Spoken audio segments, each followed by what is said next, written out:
start in the second half. Yep. So similar back four, apart from Madison Heiken going at right back, Crespo, Maddie Maxwell, and Aitana in as the 6, 8, and 10. Piper on the left, Tam as the 9, and then Marin as the 7. Everyone feel okay physically?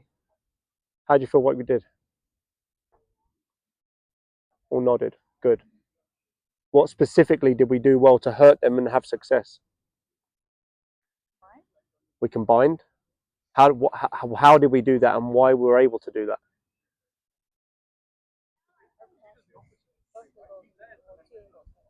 Okay, let's start on that vein though of combining.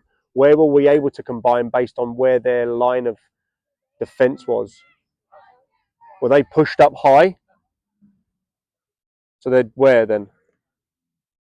Where are they? If they're not pushing up on our back line, where are they? Where's their team? Come on, girls, we should have answers for this. Are they deep or are they high?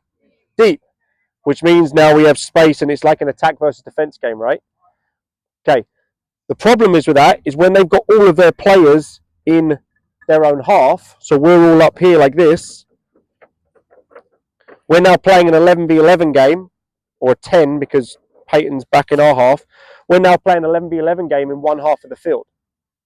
So does that mean we have more space or less space? Less, right?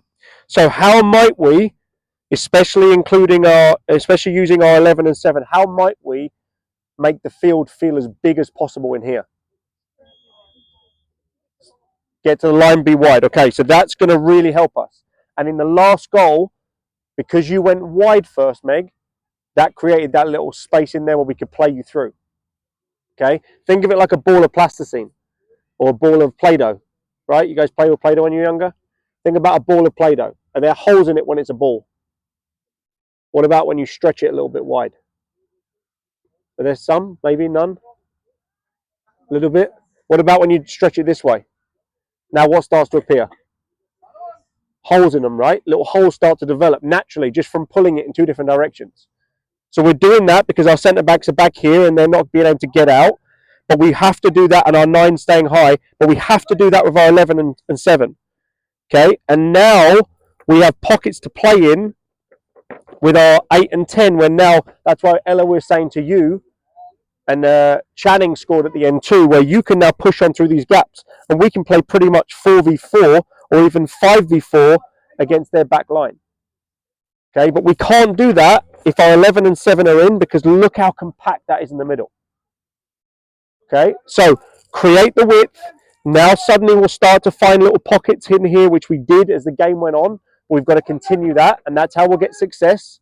But it's important you understand why we're getting success and why we need to continue doing this to get success. Okay, because this game should be 5 or 6-0, quite honestly.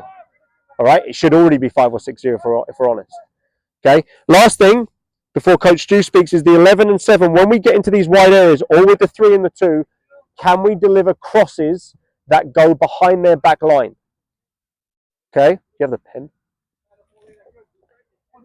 So if their back line, if we have the ball with our 11 and their back line is here, okay, we keep delivering balls into there. If that's their goalkeeper, this is the space here that we call the corridor of uncertainty, because the keeper doesn't know whether to come and get it. The defenders don't know whether to go back and defend against it. Can we deliver the ball into that space? This could be off free kicks. This could be off corners. This could be off just in open play crossing. Can we deliver the ball behind them, which gives our attackers space to run and attack the ball, which all of our attackers can do that very well. And it makes their life hard because now they're having to defend balls that are behind them, not in line or in front of them. Got it? We're doing fantastic. Can we keep doing what we're doing here? Can we keep improving our attacks by creating width and depth, creating holes in them, and then getting more goals? So, my part's really about the mentality. What do you want the next half to look like? 3-0 now, what do we want the end of the game to look like? Right, so many more goals, right? We don't want them to get a goal, get a bit of momentum, right? It's all about us being on top in the second half. Can we keep pushing?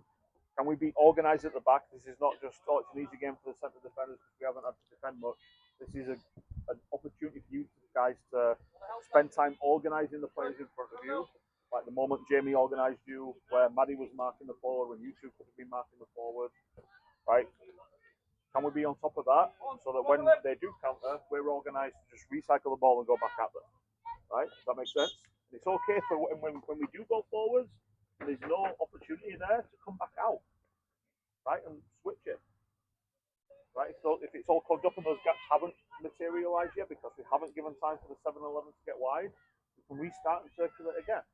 But the mentality is, can we get the 4th goal? Can we get the 5th goal? Can we get the 6th goal? Minimum, right?